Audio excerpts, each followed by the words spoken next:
नमः शिवाय गुरवे सच्चिदानन्दमूर्तये निष्प्रपञ्चाय शान्ताय निरालम्बाय तेजसे। हरिओम प्रभु जी।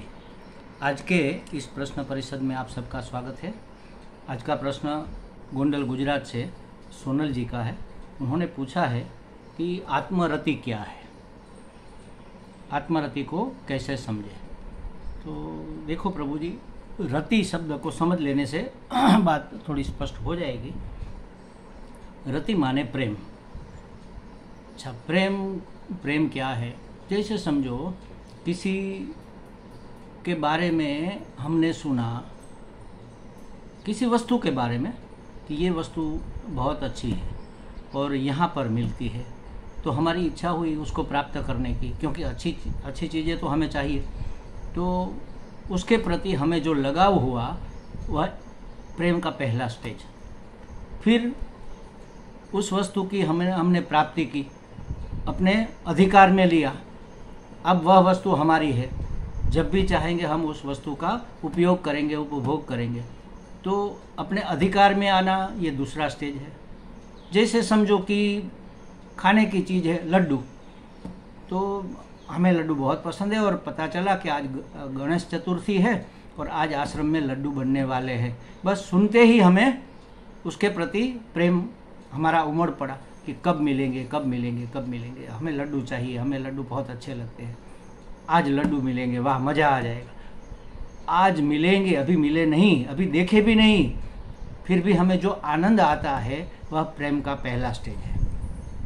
फिर भोजन का समय हुआ, भोजन करने बैठे, देखा हमने लड्डू के बड़े बड़े थाल भरे हुए, सब लोग बैठ गए।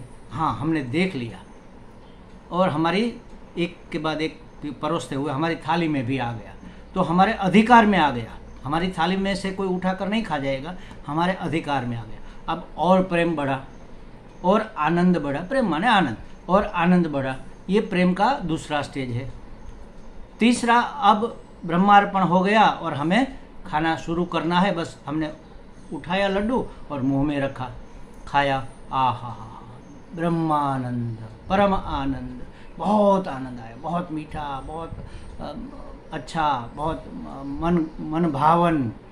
ये ऐसा लड्डू है, चबा चबा कर हम खा रहे हैं। ये तीसरा स्टेज हुआ। अभी एक और चौथा स्टेज है। हमने दबाकर 2-3 लड्डू खा तो लिए, लेकिन अगर वह पचेंगे नहीं तो फिर दुख देंगे। लेकिन अगर वह पचने भी लग गया, हमसे एक हो गए, और जो आनंद आया, थोड़ी नींद आई, थोड़ी खुशी आई, थोड़ी मस्ती छाई, ये आनंद, ये लड्डू अपने से एक हो गए। ये प्रेम का चौथा स्टेज है। बस इस फोर्थ स्टेज को कहते हैं आत्मरति। आत्मा के प्रति का प्रेम, ये लड्डू का प्रेम था। वैसे आत्मा है। आज महाराज आप आश्चर्य करोगे कि हम कितने किस्मत वाले हैं, कितने प्रारब्ध वाले हैं, कितने नसीब वाले हैं। हमें यह वेदांत और ये ब्रह्म विद्या का श्रवण सुनने को मिल रहा है, हम समझ भी रहे हैं। लाखों करोड़ों लोग आज भी इस विश्व में पड़े हैं। अरे हमारे यहाँ भारत में भी कई लाख लोग ऐसे हैं जिन्होंने आत्मा का नाम तक नहीं सुना। ये शरीर मैं नहीं हूँ ये जानते ही नहीं, बिल्कुल सुनकर भी नहीं जाना। देखो, तो ऐसे लोगों ने कहीं सुना कि ये शरीर तुम नहीं हो, तुम तो आत्मा हो, आत्मा ही परमात्मा है। पहले जाना, अरे हम आत्मा है, शरीर नहीं है, तो शरीर का ये सब कष्ट, ये रोग, ये जो क्षय है, जो भी है शरीर का धर्म, वो हमारा नहीं है क्या? नहीं, हम तो आत्मा है। अब एक आत्मा है, सुना उसके बारे में, और उसके प्रति जो आनंद, जो प्रेम उत्पन्न हुआ, वो पहला स्टेज। फिर कहीं सत्संग में गए कि इसके बारे में कैसे जाने, ये कैसे प्राप्त होता है, ये कैसा होता है। सत्संग में गए, थोड़ा बहुत समझ में आने लगा। शुरू में तो थोड़ा बहुत ही आता है। वेदांत के सत्संग में बहुत ज़्यादा घुसपैठ हमारी नहीं होती शुरू में, तो थोड़ा बहुत समझ में आने लगा कि ये है आत्मा, आत्मा के ये लक्षण है, सत्य चित्त आनंद स्वरूप आत्मा है, आनंद ही आनंद है, वहाँ दुख का तो लेश भी नहीं है, उसको कहते हैं आत्मा। तो मतलब हमारे पकड़ में आने लगा, हमारे अधिकार में आया। जैसे थाली में लड्डू आया था ना, तो हमारी थाली में आत्मा आ गया, अब बस उसको खाना है। तो सुनते सुनते, कहीं पढ़ते हुए, कहीं ऐसे कार्यक्रमों में हिस्सा लेते हुए, शिविर में जाते हुए हमें साफ साफ समझ में आ गया कि मैं आत्मा हूँ और मैं आत्मा अमर हूँ, अमर आत्मा हूँ मैं। तो हमारे मुंह में आ गया, उसका स्वाद आने लगा। हाँ, अगर मैं आत्मा हूँ तो मैं यह शरीर नहीं हूँ, और मैं यह शरीर नहीं हूँ तो यह शरीर मेरा नहीं, मेरा कोई शरीर का धर्म कोई मेरा धर्म नहीं है। तो शरीर का वृद्धि क्षय होता है, मेरा वृद्धि क्षय नहीं होता। शरीर बीमार होता है, मैं बीमार नहीं होता। शरीर काला है, नाटा है, गोरा है, जो भी है वह उसके धर्म है, मैं ऐसा नहीं हूँ। मैं तो सर्वांग सुंदर, सत्यम शिवम सुंदरम स्वरूप आत्मा हूँ। मुंह में आ गया लड्डू और उसका आनंद आने लगा, दुख धीरे धीरे दूर होने लगा। दुख में भी हमें दुख का एहसास नहीं हो रहा। ये है चबाने का मजा, लड्डू को चबाने का मजा। मतलब कि हम परोक्ष ज्ञान के अधिकारी, परोक्ष ज्ञानी ही हो गए, समझ लो, हमने परोक्ष ज्ञान प्राप्त कर लिया। जैसे लड्डू हमारे पेट में गया और पचने लग गया, हमारी पाचन शक्ति इतनी पावरफुल है कि हम लड्डू को पचा सकते हैं। और जो आनंद आता है, जो थोड़ा बहुत थोड़ी बहुत मस्ती छाती है, थोड़ा गहन जिसको कहते हैं, थोड़ी नींद भी आने लगती है, सुस्ताने को मन कर रहा है और खुशी खुशी छाई हुई है, न तो भूख का दुख है, न तो कुछ करना है। भोजन के बाद थोड़ा आराम करते हैं लोग, तो ये आराम का समय है, खुशी का समय है, खुशी को भोगने का समय है। तो जब अपरोक्ष ज्ञान होगा तब वह मैं ही हो जाऊंगा, मैं ही आत्मा हूँ।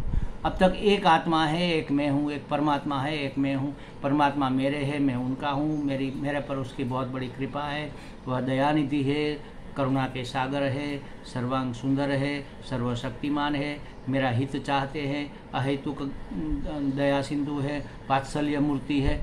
ये सब अभी दो है, द्वैत है, लेकिन इसका भी एक मजा है, इसका भी एक आनंद है, इसकी भी एक सलामती है। हमें प्रोटेक्शन का गारंटी मिला हुआ है, समझ लो, हमारा भगवान है, वो रक्षा करेगा।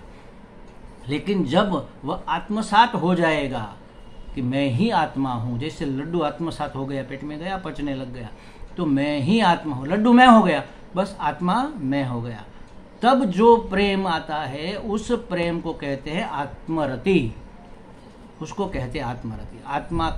आत्मा के प्रति का प्रेम, मतलब प्रेम स्वरूप आत्मा ही मैं हूँ।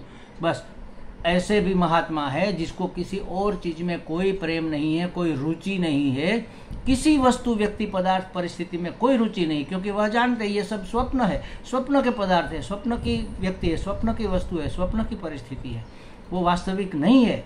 वह तो अपने में आत्मरति माने अपने में खुश रहते हैं, अपने आप को प्रेम करते हैं और अपने प्रेम से ही मस्त रहते हैं, इसको कहते हैं आत्मरति। तब आती है आत्मतृप्ति, उसको कहीं और से तृप्ति, संतोष, तृप्ति माने संतुष्ट होने की, तृप्त होने की जरूरत नहीं है, वो अपने आत्मा में ही संतुष्ट है। आत्मरति और आत्मतृप्ति, आत्मरति जिसने प्राप्त कर ली उसको ही आत्म तृप्ति हो सकती है। उसको अब कोई प्यास रही ही नहीं, सब कुछ पा लिया, उसको कहते हैं कृतकृत्य। करना था सो कर लिया, प्राप्त प्राप्तव्य, जो प्राप्त करने योग्य था वह प्राप्त हो चुका, ज्ञात ज्ञातव्य, जो जानना चाहते थे सब जान लिया, सब जान लिया, सब उसी में तो है, एक को जान लिया, सब जान लिया। एक जगह जाते हम कुमार के पास, तो बहुत सारे मिट्टी के बर्तन वहाँ पर पड़े हैं, कुंडा है, कोड़िया है, गमला है, ये ईंटें हैं, घड़े, भात भात के, छोटे बड़े, मीडियम साइज के, बहुत बड़े साइज के वेसल वहाँ पर पड़े हुए हैं सब। अब एक एक को जानने जाओगे पूरा साल निकल जाएगा, लेकिन आपने जान लिया कि सब मिट्टी है, बस मिट्टी के सिवा और कुछ नहीं। मिट्टी ने लिया हुआ एक आकार है, एक रूप, नाम रूप धारण कर लिया मिट्टी ने, तो इसको हमने कुंडा कह दिया, इसको कोड़िया कह दिया, इसको हमने घड़ा कह दिया, छोटा घड़ा, बड़ा घड़ा, सब उसके नाम हमने रख दिए। बस उसी तरह जान लिया कि सब आत्मा है। अब किसको जानना है? जो भी है आत्मा ही, आत्मा का लिया हुआ एक रूप है, एक नाम है, एक आकार है। तो आत्मा को जान लिया, सब जान लिया, मिट्टी को जान लिया, सब जान लिया। उसी तरह आत्मा, तब होती है आत्मतृप्ति। जिसको आत्मरति नहीं है उसको आत्मतृप्ति कभी होती ही नहीं। अपने आत्मा में रत है, रत माने लीन, लवलीन, तल्लीन है, अपनी आत्मा में ही। हम किसी जगह लीन कब तक रह सकते हैं? जब उसके प्रति हमारा प्रेम कितना है उसके ऊपर ये आधार रखता है। जहाँ बहुत प्रेम है तो उसी में लीन रहते हैं। जैसे एक लड़का है, एक लड़की, इसकी एंगेजमेंट हो गई, अब लड़का लड़की किसके विचार करेंगे? उसी के विचार में लवलीन रहेंगे। सिटी बस में जा रहे हैं, उसका स्टेशन आ गया, लेकिन वह तो अपने विचार में मस्त है। स्टेशन चला गया, आगे पहुंच गए, तब अरे हाँ याद आया कि मुझे उतरना था, वापस आओ। तो ये होता है लीनता। तो अपने आत्मा में ही रत रहना, लीन रहना, लवलीन रहना, तल्लीन रहना, तद्रूप रहना, उस रूप ही हो जाना, इसको कहते हैं आत्मरति। और तब ही आती है आत्मतुष्टि। हमें लगता है सोनल जी को संतोष हो गया होगा, स्पष्टता हो गई होगी। हरिओम।